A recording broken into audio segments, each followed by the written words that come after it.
When I boarded the shuttle from Mars Terminal 3 to the outer colony of Eos 9, I didn't expect my life, or humanity's place in the universe, to change. The trip was supposed to be routine, a week-long journey across the dust belt, hauling mineral data and samples from the mining sectors back to the research hubs on Eos. I found my seat in row 14 near the viewport. The shuttle's engines hummed a familiar low vibration, the kind you could feel in your bones. I settled in, unpacking my datapad and a ration bar.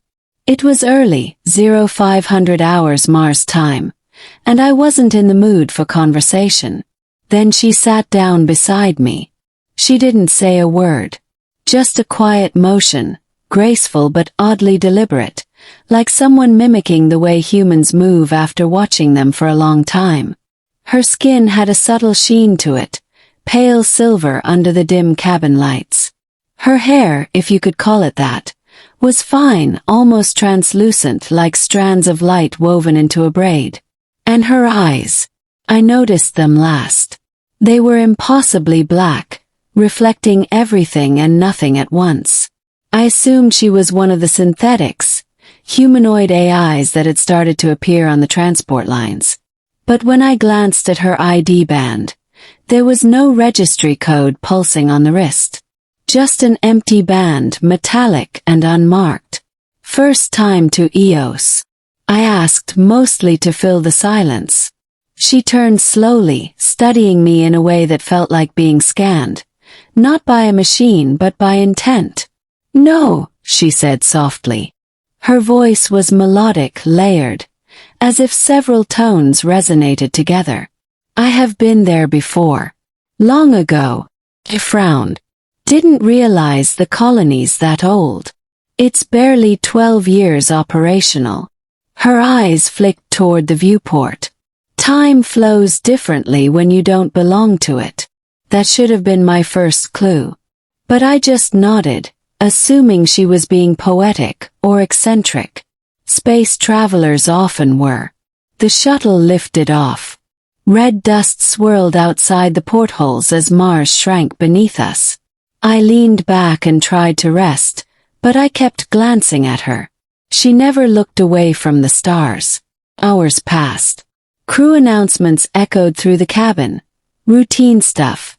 Trajectory updates, gravity adjustments, meal schedules. She didn't move. Didn't eat. Didn't blink.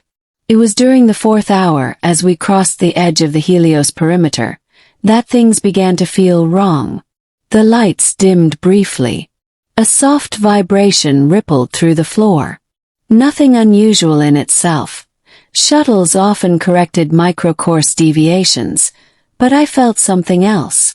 Like the air thickened. And when I looked at her again, her eyes were glowing faintly. "You feel it too," she murmured. "What do you mean?" I asked. "The field distortion. It's not turbulence. It's a memory." And blinked. "A what?" Before I could press further, the lights returned to normal and the captain's voice came over the intercom, calm and controlled. "Attention passengers. Minor gravitational fluctuation. Nothing to worry about." But I kept staring at her. You knew that was going to happen. She didn't deny it. Some things echo before they occur. That night, as most passengers drifted into cryo-sleep, I couldn't shake the unease. I stayed awake, scrolling through the ship's passenger manifest on my datapad. Her seat, 14B, was registered to someone named Lyra Avon, but the ID sequence ended in all zeros. That shouldn't have been possible. Every interplanetary traveler had a full registry code, encrypted through the Interstellar Authority's central hub. I looked up from the screen. She was still awake, gazing through the viewport at the nebula trails. "You're not on the manifest," I said quietly. She smiled, small, knowing. "The system doesn't remember me." "Are you saying you're off-grid?" "That's illegal beyond Mars orbit." Her expression didn't change. "Illegal implies jurisdiction. And there is no law that governs what came before your kind. Froze. Before humanity. She tilted her head, as if weighing whether to say more. Then she whispered, "We were here when the stars were young. You are the echoes of our departure." My rational brain rebelled instantly. "You're telling me you're some kind of, what, ancient alien?" She turned toward me fully then, and for a moment her features shifted, subtly, impossibly. Her skin seemed to shimmer like liquid glass, revealing patterns beneath it, luminous filaments that pulsed with quiet rhythm. Then, as quickly as it came, it was gone. "I am one of the Kareth," she said. "We walked among the first atmospheres. You, humanity, were not born naturally. You were made from what we left behind." I laughed nervously. "You're joking. Some kind of performance artist, right?" Her gaze was unwavering. "Does this feel like performance?" Silence stretched between us. Outside, the stars seemed to slow, elongated trails of light bending through the ship's viewport. "What do you want from me?" finally asked. "I needed to find someone who could still listen," she said softly. "Someone who would believe before it's too late." "Too late for what?" She leaned closer. The air around her smelled faintly like ozone and rain, impossible inside a pressurized cabin. "The signal," she whispered. "It's coming again." The following morning, the shuttle system alarms blared. Gravity destabilized for 2 seconds, then returned. The crew rushed through the aisles, muttering about electromagnetic interference from an uncharted object. When I looked out the window, I saw it. A dark sphere floating in space, vast and silent, with faint geometric lines glowing along its surface. It wasn't debris. It wasn't natural. Pulsed like something alive. Passengers murmured nervously, but Lyra was perfectly still. "It found us," she said. "What is that?" I demanded. "The first beacon," she replied. "It was placed here long before your ships could leave your cradle. It's what called me back." I didn't know why, but I believed her. The sphere was too symmetrical, too deliberate. The ship tried to steer around it, but as we passed, a vibration tore through the cabin, deafening, invisible, like a sound too deep to hear but felt in every cell. Lights flickered. Systems failed. For a split second, every screen aboard the shuttle displayed the same image. A spiral of symbols no human language could replicate. Then everything went black. When I woke, the shuttle was drifting. Emergency lights flickered red. The captain's voice crackled through the static. Half a transmission, half panic. Engines offline. Unknown interference. Attempting manual override. But Lyra was already moving. She unfastened her harness and floated toward the cockpit, graceful even in zero gravity. Followed her. "What are you doing?" I asked. "Stopping the recall," she said simply. "The recall." She turned, her black eyes reflecting the emergency lights. "That beacon you saw, it's not just a machine. It's an archive. It remembers every world we touched, every species we began. When it awakens fully, it will complete its purpose." "What purpose?" "To reset creation." My throat went dry. "You mean destroy it?" "To you, yes," she said quietly. "To us, it is restoration. The universe was meant to recycle its children once they grew beyond control. You've reached that point. Artificial suns. Terraforming. Weaponized matter. The signal measures these thresholds. When enough are met, it activates." I stared at her, unable to process the scale of what she was saying. "You're telling me the universe is designed to delete civilizations?" She nodded once. "And it has done so before." We reached the cockpit.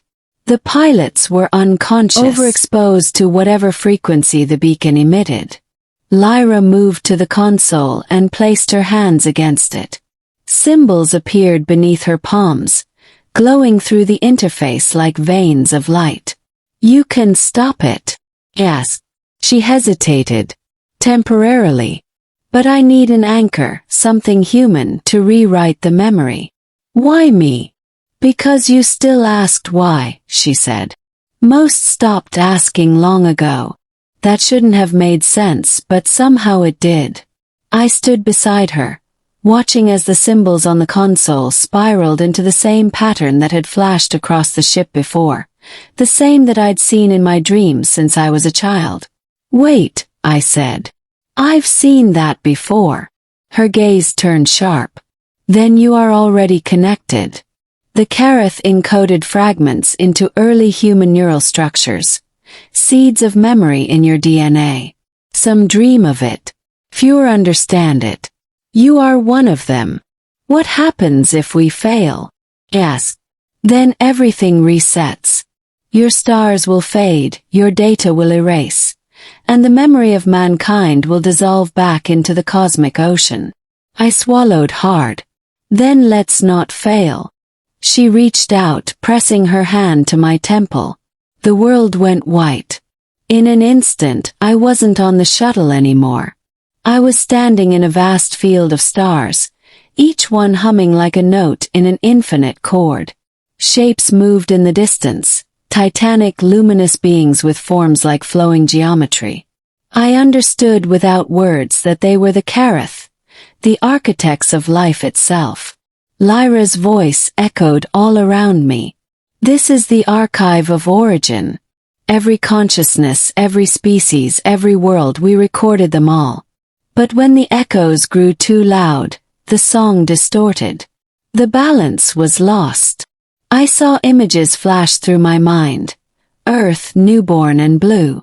Humanity rising, reaching, conquering. Then fire. Or artificial suns devouring their creators. The pattern repeating again and again across galaxies. "You wanted to save them," I whispered. "Yes," she said. "But to change the song, it must have a new harmony. You must remember what you truly are." The stars began to pulse in rhythm with my heartbeat. Symbols filled the void, millions of them cascading through space, rewriting themselves around me. I felt something open in my mind, as if a forgotten door had just been unlocked. And then I understood. Humanity wasn't an accident. We were a continuation, an experiment in consciousness meant to evolve beyond control. The Kareth had seeded that potential, but they feared it. The beacon was designed to prevent us from surpassing them. Lyra had come to give us a choice. "Anchor the memory," she said. "Tell them the truth when you wake.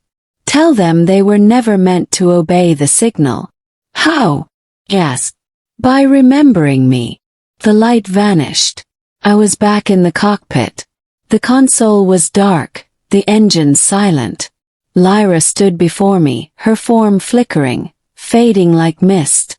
"It's done," she said softly. "The recall is paused. But they will come searching for the lost beacon. You must be ready." "What about you?" I asked. Her smile was faint, bittersweet. "I was never really here. Only a fragment. My kind left long ago. But now, a piece of us remains in you." And with that, she dissolved into light. When the rescue vessel found us 3 days later, the crew insisted the shuttle's logs were corrupted. The beacon hadn't been detected on any scan. They said it was just a solar flare, an electromagnetic anomaly. But I knew better. I carried the memory, the impossible vision, the soundless song of the stars. And deep in the ship's recovered data, buried beneath corrupted layers, I found one file intact. It contained a single line of alien script followed by a translation algorithm. When I decoded it, it said, "When the echo awakens, remember the name Lyra." That was 15 years ago. Since then, I've watched humanity change. Faster than light drives, new energy sources, colonies stretching into the Perseus reach.